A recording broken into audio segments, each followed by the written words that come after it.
Hello, above average people. Welcome to episode 1 of the Average Joe No More podcast. My name is Joe Scharnweber, and this week I'm interviewing Jim Simcoe. Jim is a business and lifestyle coach, public speaker, and best-selling author. Jim has been featured on ESPN Radio, NBC, San Diego Magazine, and the CW. Jim helps individuals discover their inner hero and create lives of meaning, of purpose, and fulfillment. Jim's book, Hero Up, and the Hero Up Summit personally helped me break down barriers in my life, helped me release my inner hero, and even led me to quit my job to run my wedding DJ business full-time. If you enjoyed today's episode, please take a screenshot and send it to Jim at I am Jim Simcoe, that's SIMCOE, or take a screenshot and send it to me on my Instagram at Average Joe No More. I'll check back in at the end of the episode, but for now, enjoy my conversation with Jim Simcoe.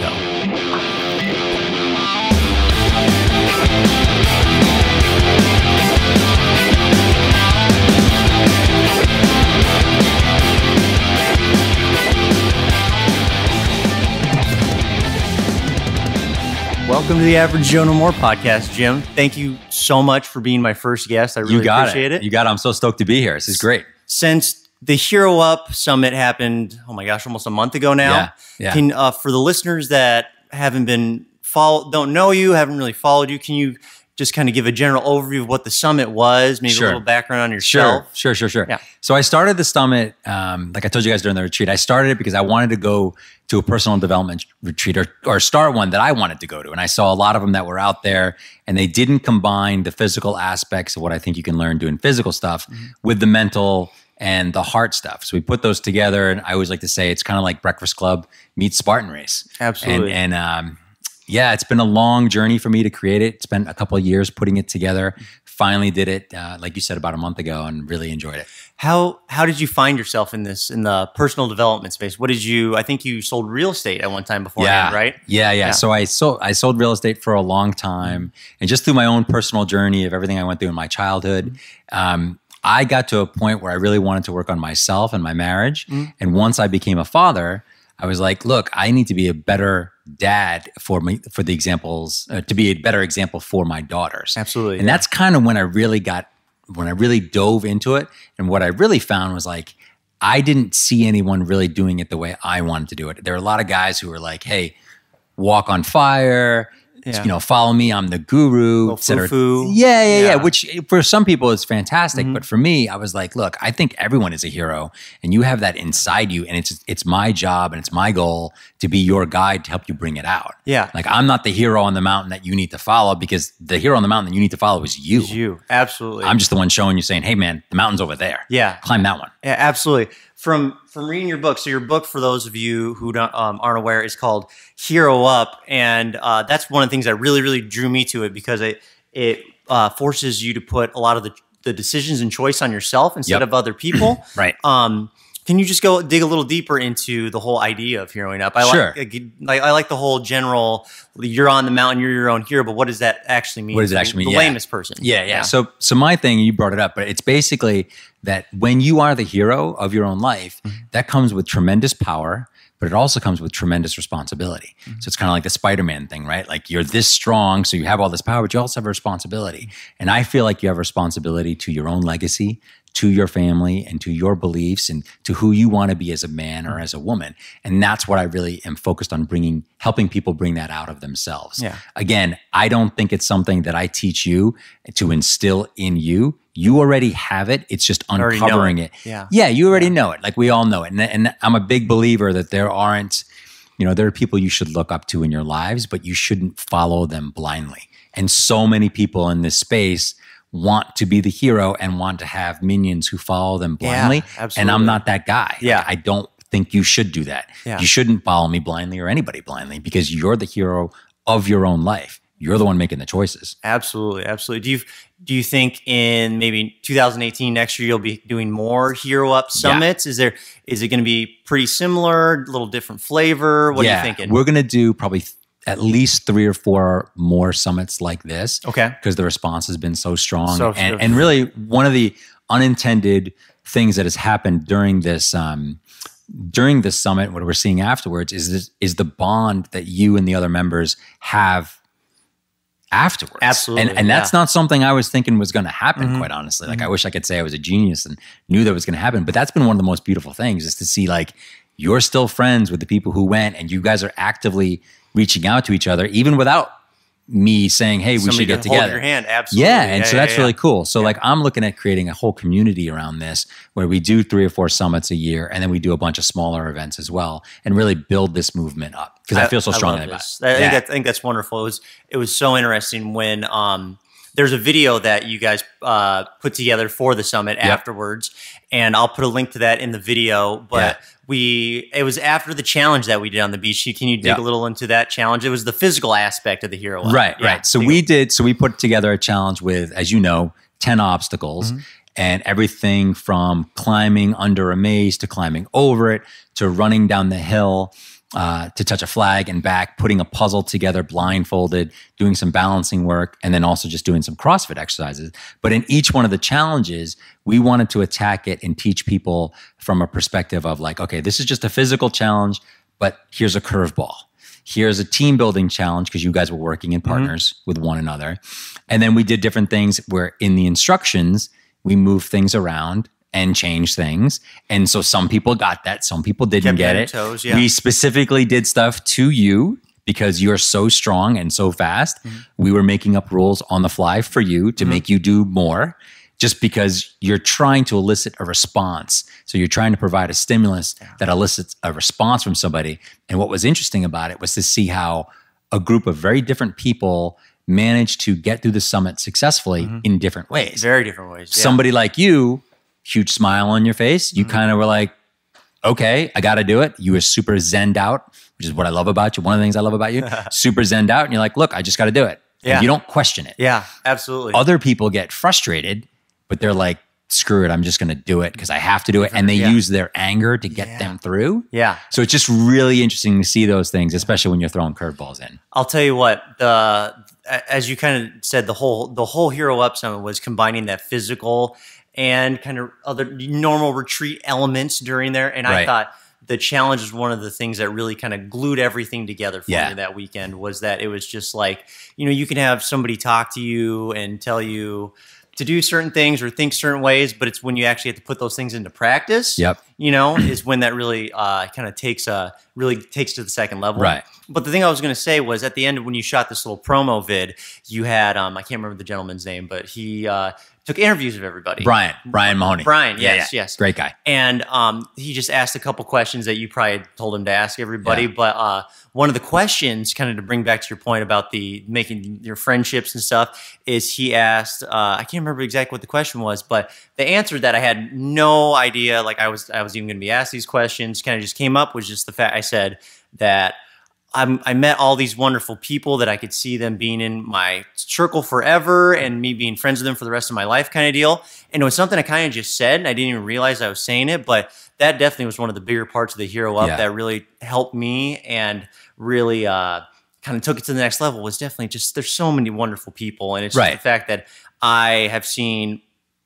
Rachel, for instance, who is the thing, probably 5 or 6 times since then, and it's just like the coolest thing ever. So I appreciate that. I'm glad to hear that. I mean, that to me makes it a successful summit for us, because again, you come into the weekend not knowing some of these people, but then you're having this experience where 72 hours later, you can consider them some of your best friends. They know more about you than people maybe you've known for 20 years. So true. Right. And now you'll have that shared experience and that shared struggle. Like you and Joanna will have a shared experience of going through that challenge together and working together. You probably aren't going to get that in another aspect of your life. Yeah. And so for me, I'm focused on it. One of the things I'm focused on with it is like, I don't think you have to wait 2 years and go through a bunch of stuff to get to that level. Yeah. I think you can do it in a weekend. Yeah. And you can do it with people you don't know. And you guys bore it out. I mean, you guys are proof of it. Absolutely. Why do you think normal people, they never reach that level of connection with another person? Honestly, because it's too easy not to.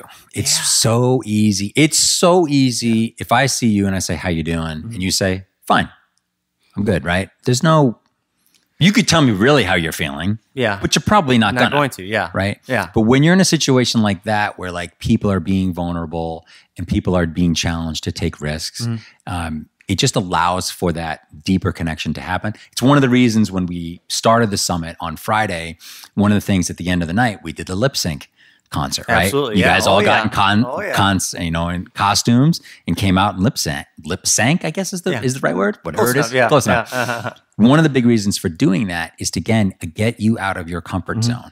And when you see someone who you just met, singing "Baby Got Back" or "No Diggity" or whatever, like in a blonde wig, well, you look at them different, right? Yeah, now, absolutely. You have that shared experience. Absolutely. And so I think in our lives, we can create those experiences for each other. But to answer your question, I don't think we do it enough in our daily life because it's too easy not to. Do you think these sorts of retreats, or it's more opportunities to connect with people on a deeper level, do you think these will kind of increase as kind of the years go by? I think so. It's I hope so. Yeah, it's something, being from Iowa and moving out here, the whole like personal development, it's almost like a craze, it seems like, that as in San Diego and Southern California is something that really took me aback because I had like no idea, being from small town Iowa, that this was actually a thing. And it's mind opening to me. I know you're from the East Coast. Yeah, south of Boston. Yes. Go Pats. Go Pats. Was it that this kind of self-improvement stuff in your life at all back then? No, or not is at it all. More? Not at all. Okay. And you know this, but I'll tell that story really briefly. So when I was in middle school, I was sexually abused by my uncle for a number of years. And at that point, borderline suicidal. Like, I remember walking home from school and going to the bus station and really not caring at all if I got hit by a bus, literally by a bus. And I buried those emotions for a number of years. And then right before I got married, I went to a therapist and I worked through it all, but I did a lot of it on my own. But my point is that I spent probably 20 years in which I didn't deal with it, and that shaped a lot of my life during that time. And I had a lot of shame and I had a lot of regret.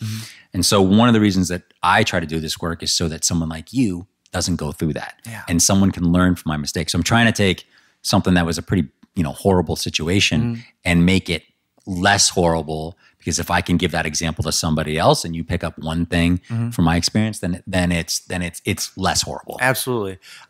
What do you think about the people that say, or it seems more like when people have this kind of rebound where they go from kind of the, as I would call it, the average person, the zombie lifestyle, they almost have to hit this like bottom point where it's like they hit that and then they go up from it. Do you think everybody kind of has to have that like bottom point of their life, whatever relative that is to them, before they can go up and become kind of this brighter self? Not necessarily, because I look at your example, right? Yeah. So like when you first approached me about coming to the summit, I was blown away because I was like, here's this guy who seems to be killing it in his life. He's young. He's got a great girlfriend, great career going, the whole thing. And I don't think you were bottomed out, but I think you were at a point where you were seeking something. You weren't totally fulfilled. And there was a glimmer of something in you that said, I'm seeking something. I don't know what it is, but I know that everything I have now isn't all that. It's not all that. So it's not a matter necessarily of bottoming out the way like someone in Alcoholics Anonymous, they have to. Or that kind of thing. Like I think Bronwyn when she came, Right. I think it can help. And I think that story is impactful in either direction. Like if someone does bottom out, then this stuff is great. But I don't think you need to. I think the people listening to this podcast is, they're going to be... Anybody can change. Anybody. Yeah. And it's about improving your life so that you can be happier and that you can feel a sense of purpose in what you're doing. Yeah, I'll tell you what, after attending the summit, it's so crazy after really in this whole self-improvement journey is that every day it's almost like you since your summit, absolutely, but it's like you've reached a new level. I've reached a new level of happiness. Aaron and I are closer. It's just, part of me wonders if people that haven't really discovered this whole self-improvement thing, or they're kind of okay with being kind of the average, kind of they're just okay like with being okay. They're okay with being okay. They don't realize that there's the happiness isn't a scale of 1 to 10. It's like a scale of 1 to like whatever you make it. Right. If that makes sense. Right. I think that's one of the things I kind of was realizing that before the summer when I joined. Right. And I think that really the summer really helped blow the top off that for me. So and think of like the things that you did. I mean, for your listeners, I mean, I don't know how many of them know this, but like you legitimately quit your job at the end of the summit because you're like, true. Because you're like, look, I can't do this anymore. I want to be happy. I'm going to go do something else. Yeah. I mean, I was like blown away by that. Yeah. Joe and I, my partner on this summit, we talked about it today. Really? We're both still like, you know, when I tell people, they're like, really? Someone did that? It's like, yeah, because you embraced it. You embraced it and you really, dove into it. So good for you. I'll tell you what, another thing I really pulled from the summit, and I think it's a good life lesson, is that people around you are always kind of giving you life lessons, let's say. Yeah. And a lot of the times, if you're paying attention, you're going to get those. And even at like the summit where it's like you're supposed to be taught, there's like so many deeper lessons and deeper levels if you're really paying attention and really seeking it out, kind of deal. And I think that's something that is important in everyone's life, is that there's so many signs and messages around. A lot of things are easier than you think, if you're awake, and I'll use the example of during the challenge on Saturday in event challenge number 2, which was a really hard physical challenge. You remember, like, we gave you all cards, laminated cards that said, please read these instructions to complete this challenge. And it, had the things. And challenge 2 was 184 of air squats and burpees and bear crawls and push-ups. And at the bottom of each page was a waiver. And in that waiver, in the second to last line, it said, if you've read this far, you don't have to do any of this work and you can move on. And nobody got it. Nobody did, But it's a great example of, like, sometimes the answers are actually easier and closer than you think. They're, which I think is something that's really important. Absolutely. Yeah. So, Jim, for people that are a little more concrete and really need certain steps to, let's say, reach their hero up, what would be things you would do, like in your everyday practice, that really help you to become your own hero? Yeah, if that makes sense. The first thing is, on a daily basis, what I always recommend people do is write in a journal. First thing in the morning, even if it's only a paragraph, a couple sentences. I've been doing that for a while. Just get some of your thoughts on paper. It's not so much that the thoughts are that important to put in a journal, but it's the fact of actually doing that starts to awaken your inner hero, right? Absolutely. So that's something it gets you a little bit more conscious of what's going on. I would do that. We also did an exercise where we wrote a personal manifesto. I think everybody should write that. Absolutely. And everybody should have that. Because you need to know, ask yourself the tough questions. What do you believe in? How do you choose to lead your life? What do you want more of in your life? What do you want less of in your life? All of those things. Those are the start. It comes really down to taking action and doing something. I don't care what it is. Maybe if someone is listening and they're, super reticent to personal development and they don't believe in it at all, okay, well, read one article online. Yeah. Listen to 2 more of Joe's podcasts. Yeah. Like, do something, take a small step and build on it. Absolutely. The things that have helped me is the journaling and the manifesto. So when I signed up for the summit and your email list and some other things, one of the things I got back, I can't remember what it was in, but it was a PDF about, I think maybe it was confidence, but one of the things in there that I've did at the summit and did before was you'd write down your 100 of your accomplishments. Yes. Right? Can you highlight reel. Highlight reel. Talk about that. I love that. Okay, good. I'm glad you like that. So highlight reel is basically you write down 100 of your top accomplishments. And if you're married or kids or have kids, it can't be like, oh, I had a kid or I got married, because those are easy to write down. Ones. Yeah. What that does, and one of the reasons I like it so much, and because one of the reasons I think it's so powerful, is like, it's not a long exercise, but it forces you to look back at your life and really give yourself credit for things you've done. Moving from Iowa to San Diego, huge. Starting your own business, huge. Being in a band, huge.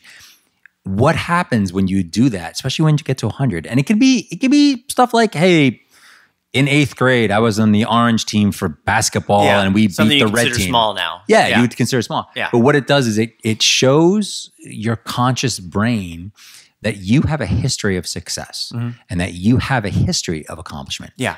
Because so often we're always focused on, oh, I didn't do this, or I need to do that. I got to get better at this. And we're our worst critics, right? Like negative self-talk is the killer for everybody.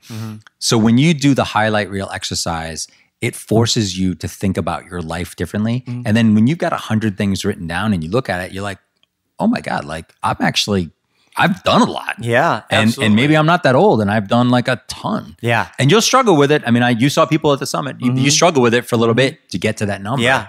But it's a great exercise. Doing it personally for me, it was interesting. It's kind of like you say, the first 20, 30, 40 are pretty easy. You know, it's things that most people and you consider big, but it's when you finally take that switch from this was a big deal to me. That was kind of when I found the second gear, and it's like, holy cow, I've accomplished a shitload of stuff. A ton. Yeah. A ton. Yeah. And you don't realize it until you write it down. Then you're Yeah. like, wait a minute, like Yeah. I'm way better off than I thought. And then the cool thing about it, I think, one of the cool things is like you literally go from before you do the exercise and how you feel about yourself, and then 15 minutes later, you've done it and you're like, you just feel differently because you're like, wow, I've gotten so much more done. So much done. So it's not like a 10-day yoga retreat in Bali you have to get to that feeling. You get it in 15 minutes. Yeah, which one of the things I like. High impact. So I recently finished your book, Great Hero Up. Good. Thank you. I actually had Jim sign this copy that I read. And for anybody that wants this, I will send it out over the mail. Just let me know, email, whatever. Awesome. But one of the sections that really stood out to me was about friendships. Yes. And about you had a couple really interesting stories in your life about friends I don't want to say had to like burn, but more just like they don't really serve you in your life anymore. Can you talk a little about that? Yeah. Sure. So I think the story you're thinking of is I had a very good friend from college. I went to school in New York, and in my mid-20s, I lived in LA, and I had a very good, I just moved to San Diego. I had a very good friend come out to LA and then expect to come down to San Diego. Like I was expecting him to come down to San Diego to hang out with me. This is like my best friend, like my roommate in college, right? And so the whole weekend, I'm like, okay, when are you coming down? And he was with a couple of our other friends. And the short story of it is he never showed up in San Diego. He basically just completely blew me off. Didn't return any of my phone calls, and then called me that Sunday night and was like, I'm not going to make it down. And we got in kind of a huge argument on the phone, which as I think about it now, it just sounds dumb, but we got in a huge argument because I was really hurt. Yeah, and I was like, hey man, you're supposed to be my best friend. Like, and you've been 2 hours away. You live the other coast and you have not come down. Like, what is going on? Yeah. And then after that, what I got to is I realized that like, he's a good person, but at the time and probably even to this day, doesn't necessarily have my best interest in mind. And he's probably not somebody that I can count on. And that's okay. Yeah. And that's okay. Like I feel like with friendships is like, you need 2 or 3 good people in your lives that like, if you were like, look, if you call somebody up and you say like, I'm in a Mexican jail, I need 10 grand in cash to get out of here, and I need you to help me bury something. Yeah. You want that person to say like, I'll be on a flight in in an hour, and I'll bring a shovel. Like that, and you only need a couple of those people. I don't think you want more than that. Why do you think then most people, they kind of seem to hoard friends? Like it's like the more status, friends, ego, status. Like look at your Facebook friends, right? Yeah. Or like people on Facebook, and they've got like 5,000 friends or 4,000 friends. Yeah. Like really, how many of them are friends? Yeah. They're sending. Look at people who send status updates on Facebook at 10 o'clock on a Friday night. Yeah. I think it's something that we're all, we feel. Maybe it feeds our ego when you have that. Social media can be an insidious thing, as we've talked about before. Oh, yeah. You get everyone else's highlight reel pictures. They don't show pictures of them when they get out of bed and they look crazy and their hair is horrible and their breath smells bad. Like you get their best self all the time. And then you're comparing their best self against your everyday 24/7 self. It's not gonna work. Not good in the end. Yeah. So another part of the book that I really, really enjoyed was kind of you talking about how you went from working this kind of cushy job where everything was going really well, and then you get into the entrepreneurial life where there was, of course, a little bit of struggle, a little bit of change. Can you talk about just that? Sure. Yeah. So I worked at a tech company, and at the time I was making a ton of money. I loved my boss. Jamie Kenny, love you if you're listening. She's fantastic. I love the company. My team did really, really well, and I was about 30 years old. Okay, and I just was like everything down San Diego. Right? Yeah, I was in San Diego. Yeah. Everything was going fantastic, but I wasn't satisfied. Yeah, and I just kept having this nagging feeling in the back of my mind. I was like, it's never going to get better than this in the corporate world for me because my boss is awesome. I make a ton of money. I have like no stress. Everyone thinks that me and my team are fantastic. Like it just doesn't get better than this. Yeah. But I was totally unsatisfied. And I was like, I felt like I was wasting my potential. and I wanted to do something more than money. And I wanted to make something more than money. And I, at the time, and I still believe it to this extent, my mantra at the time was do good, make money. So it was like, look, I need to do good and then I'll make money. And what I was doing there, I was just making money, quite honestly. I love and that. so I left largely because of that. And I started my own journey, and it was hard. And I ate mac and cheese a long time. And even now, like there are times where like it's tough, but I'm never bored. You know, you have people who are like, you know, they wake up on Monday morning and they freaking hate Mondays and they love Fridays. I'm the opposite. Mondays, I'm stoked. I can't get in here quick enough. And Fridays, I'm like, oh God, Sleeping I can't. like a baby. I sleep great. So I would challenge, you know, any of your listeners to that is like, how do you feel about Mondays? Because if you don't feel strong about Monday, then you need to think about what you're doing. Absolutely. Absolutely. What do you think the main thing holding these people back from taking that entrepreneurial jump, or maybe that they want to start a side hustle or start their own business? What do you think is holding these people back? I think it's negative self-talk and confidence. I always say, you know, the goal to go through life is that you shouldn't be shooting for perfection, right? You should be shooting for success. And so like what that does, if you think success versus perfection, it allows you to make mistakes, right? Because most successful people make a shitload of mistakes. Absolutely. And to be perfect, you can't do any of that. So if you are able to give yourself permission to fail, and if you're able to have enough confidence in the ability to start, then you can do well. And figuring out what you want to do. Like you're a great example of it. You know, in the summit, you're like, I don't want to do this job anymore. I want to go do this other thing. And then you're like, screw it, I'm going to do it. Like, why am I going to wait? And that's huge. So you have to be able to, I think one of the things that we saw in the summit with you is like your confidence level went up several levels. Absolutely. And then you were like, you got to a point where like, it almost didn't make sense for you to stay in your current job. Absolutely. Once you get to that, you're unstoppable, in my opinion. Yeah, I'll tell you, it was interesting too. I think there's something to be said about looking at yourself a certain way and then having it validated by others. Yes. For instance, during the summit, we had, towards the end of it, we had everybody sit up front and everybody kind of talk about them and how they've grown over the weekend and how they felt. And might have been my favorite part. What you guys were saying was so great. But Joanna, one of the things she said was, "You're such a good speaker," and it's something that I have had in the back of my head forever. Like, I'm a pretty good speaker, but like as soon as she said it, it was like, I'm a good speaker. Yeah. It's like all of a sudden everything kind of locks in. And so that outside validation, even though it's, you know, you should listen to yourself, of course, but that always helps to kind of lock it in. Yeah. When someone else says it, I think it's huge. Yeah. And it'll bring up stuff, you know, that, you know, people will say something about you and you're like, wow, I never realized that. I never really even thought about that. Yeah. And I thought that was one of the coolest parts of it, was hearing what everyone else was saying about each other. Back on your business, it made me think of I can't remember if it's a quote, but or something was over the weekend. But one of the things that really I took from it was, every failure is not a failure as you look at it, like kind of as like a learning experience. Yeah. Can you dive a little into that? Yeah. So I feel like in life, if you're not failing, you're not trying hard enough, right? And failure, really, it's just kind of like feedback. I think somebody said that, like it's just feedback. Yeah, like, hey, this didn't work, so I'm going to go try doing this. And I can tell you, look, I've had businesses that have failed. I've had relationships that have failed. I've had careers that have failed. I mean, I've had surgeries. I mean, you name it, I've had it in terms of failure. But I'm happier today than I've ever been in my life. And part of that, really, in all honesty, is going through those failures and getting through them. And understanding that, like, okay, here's what I learned, you know, and then like, how do I apply it in my life? Yeah, absolutely. Yeah.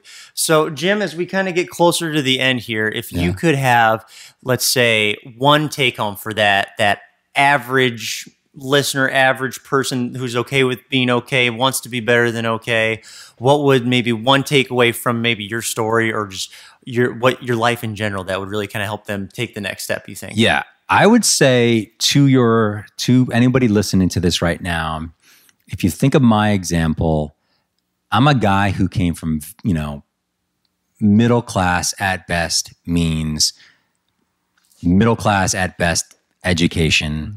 I did not have a lot of things lining up for me to be successful in my life. I just didn't. And I've been able to create an awesome life. Am I ultimately successful in everything I've done? No. Am I super happy? Yes. Am I content? Probably not. Like there's a lot more I still want to do. Yeah. But I would tell anyone who's listening, like, look, you don't need to be some swashbuckling guy with 3% body fat who went to Yale and has, a trust fund to go start a business.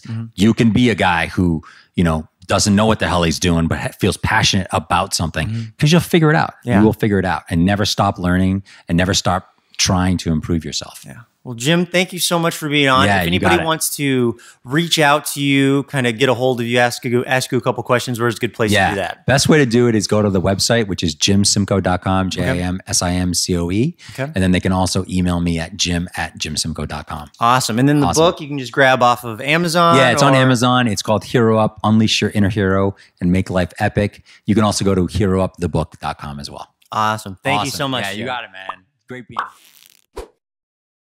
That is it for the first episode of the Average Joe No More podcast. Thank you so much for tuning in.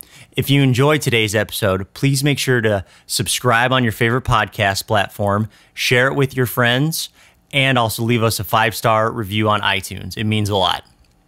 New episodes will be released on your favorite podcast platform, and videos will be released every Friday on YouTube. So make sure to check back in next week. I'll talk to you later, above average people.